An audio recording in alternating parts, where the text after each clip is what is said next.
सलमान खान को जान से मारने की धमकी देने वाले लॉरेंस बिश्नोई को तो सभी जानते हैं, लेकिन शायद ही आप इन बाकी 7 लोगों के बारे में जानते होंगे जो सलमान खान के सबसे बड़े दुश्मन हैं। इनमें से एक को तो सलमान ने ये तक कह दिया था, कसम खुदा की तरफ कुत्ता नहीं बना दिया ना तो मेरा नाम सलमान खान नहीं। लेकिन शुरुआत करते हैं विवेक ओबरॉय से, जिन्होंने एक 15 मिनट के प्रेस कॉन्फ्रेंस से अपना पूरा करियर दांव पे लगा दिया। 2003 में सलमान से ब्रेकअप करने के बाद ऐश्वर्या विवेक ओबरॉय को डेट करने लगती है, पर ये बात सलमान को बिल्कुल पसंद नहीं आती है। इसलिए 29 मार्च की रात को सलमान विवेक के घर 40 से भी ज्यादा बार कॉल करते हैं, उन्हें गालियाँ देने के लिए। एक के बाद एक उन्होंने नाम के बाद नाम लिया एंड मैं दंग रह गया हूँ। स्टार्टेड टॉकिंग, उन्होंने ऐश्वर्या का नाम लिया, उन्होंने दिया मिर्जा का नाम लिया, रानी मुखर्जी का नाम लिया। उन्होंने कहा कि मेरे इन सब के साथ फिजिकल रिलेशंस हैं और मैं इन सब के साथ अफेयर मेरा हो चुका है, चक्कर चल चुका है। लेकिन ये आखिरी बार था जब विवेक ओबरॉय किसी बड़े न्यूज का हिस्सा रहे हो, क्योंकि इस कॉन्फ्रेंस के बाद सारे बड़े प्रोड्यूसर्स ने उन्हें काम देना बंद कर दिया था। सलमान खान के खिलाफ बोलने के बाद पूरी बॉलीवुड इंडस्ट्री उन्हें बॉयकॉट करने लगी। इसलिए एक वक्त पर लगातार हिट्स मूवीज देने वाले विवेक ओबरॉय को अब मूवीज मिलने में काफी परेशानी हो रही थी।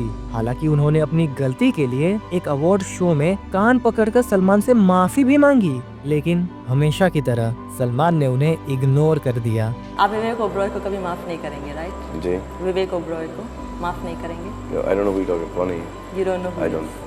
Fine. विवेक ओबरॉय को शायद सलमान ना पहचाने, लेकिन अश्नीर ग्रोवर को वो अच्छे से जानते हैं। 2019 में अश्नीर सलमान को अपनी कंपनी भारत पे के लिए ब्रांड एम्बेसडर चुनते हैं, लेकिन जो अमाउंट अश्नीर ने यहाँ सलमान की बताई है वो पूरी तरह से गलत है। असलियत में उनकी मुलाकात सलमान खान से कभी हुई ही नहीं थी। यहाँ तक कि सलमान के मैनेजर का ये बोलना कि सर अब भिंडी खरीदने आए हो क्या, ये भी अश्नीर की एक बनी बनाई झूठी कहानी है।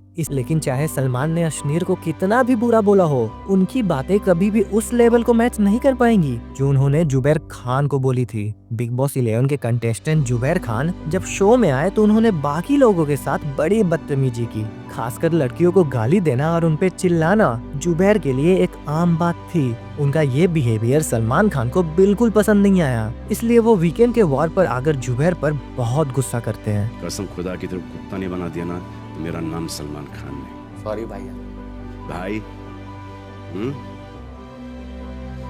नल्ले डॉन।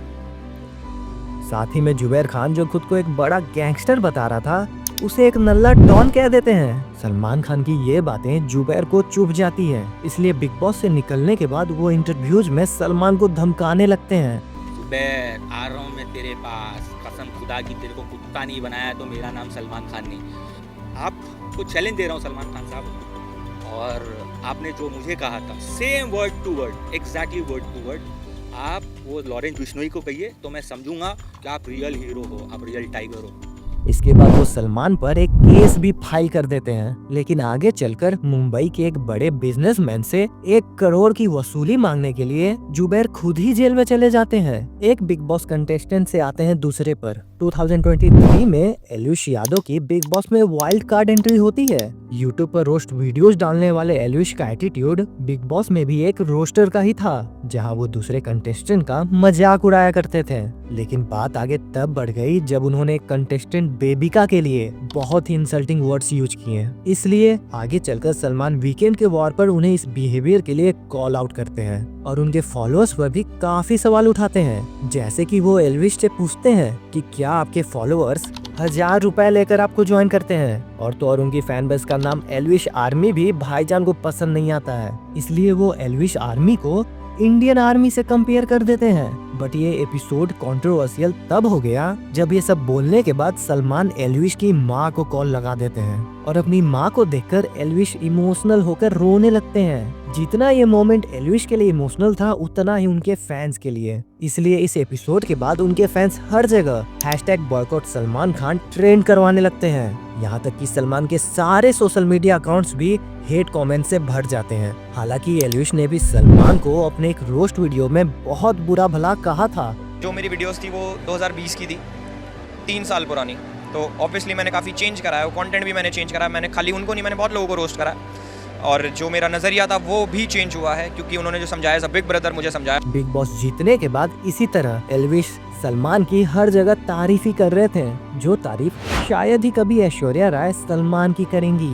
1999 में हम दिल दे चुके सनम की शूटिंग के दौरान सलमान और ऐश्वर्या एक दूसरे को डेट करने लगते हैं, बट ये रिलेशनशिप एक समय के बाद बहुत ही टॉक्सिक हो जाता है। इसलिए 2002 में ऐश्वर्या सलमान से ब्रेकअप कर लेती है। ऐश्वर्या के अकॉर्डिंग ब्रेकअप का कारण सलमान का रूड बिहेवियर, डेली लड़ाई करना और उनपे हमेशा शक करना था। इन रोज के झगड़ों से ऐश्वर्या के साथ साथ उनकी फैमिली भी बहुत तंग आ गई थी, इसलिए उन्होंने ब्रेकअप करने का डिसीजन लिया। पर बहुत मुश्किलों से ब्रेकअप करने के बाद भी सलमान उनकी जिंदगी से नहीं जा रहे थे, जिस वजह से ऐश्वर्या के करियर में एक नेगेटिव इम्पैक्ट देखने को मिला और उन्हें कई बड़ी मूवीज से रिप्लेस किया गया। यहाँ तक कि अब हर इंटरव्यू में उनसे सलमान के बारे में ही पूछा जा रहा था। दूसरी ओर सलमान को भी पब्लिक और मीडिया से बहुत हेट मिल रही थी, जिसके बाद दोनों ने मूव ऑन करने का फैसला लिया और कभी एक दूसरे के बारे में खुल के बात नहीं की। पर जब अरिजीत सिंह को सलमान से बात करने का मौका नहीं मिला तो उन्होंने एक लंबा फेसबुक पोस्ट ही लिख दिया सलमान से माफी मांगने के लिए। दरअसल 2014 में एक अवार्ड फंक्शन के दौरान अरिजीत सिंह, जो इस लंबे इवेंट से थके हुए थे, अपनी सीट पर ही सो जाते हैं और जब उनका नाम अनाउंस होता है तो वो स्टेज पर देर से पहुंचते हैं। इसलिए शो के होस्ट सलमान खान उनसे पूछते हैं कि सो गए थे क्या, जिसका अरिजीत मजाक में जवाब देते हुए कहते हैं कि हाँ, आप लोगों ने सुला दिया था। आपको सलमान तो इस वीडियो में हंसते हुए दिख रहे हैं, लेकिन असलियत में उन्होंने इस कमेंट को बहुत ही डिसरिस्पेक्टफुल समझा। इसलिए इस इंसिडेंट के बाद सलमान ने कई सालों तक अरिजीत के साथ काम नहीं किया। उनकी कई फिल्में जैसे सुल्तान, किक और बजरंगी भाईजान से अरिजीत का गाना रिप्लेस किया गया है। बट लंबे समय तक ऐसा होते देख आखिर में अरिजीत ने हार मानकर एक फेसबुक पोस्ट में सलमान से माफी मांगी और कहा कि उनका कभी भी सलमान को डिसरिस्पेक्ट करने का इरादा नहीं था। अरिजीत इस पोस्ट में सुल्तान मूवी में उनका गाना रिप्लेस ना करने की रिक्वेस्ट भी करते हैं। हालांकि इस माफी से ज्यादा कुछ होता नहीं है और जग घूमिया, जिसे अरिजीत ने गाया था, उसे राहत फतेह अली खान से रिप्लेस कर दिया जाता है। बट अरिजीत और सलमान की स्टोरी का एक हैप्पी एंड भी है। ऑलमोस्ट 9 साल के कॉन्फ्लिक्ट के बाद आखिर में ये मामला शांत हो जाता है और 2023 में अरिजीत सिंह को फाइनली सलमान खान के साथ काम करने का मौका मिलता है टाइगर 3 में, जो मौका शायद ही कभी अनुराग कश्यप को मिलेगा।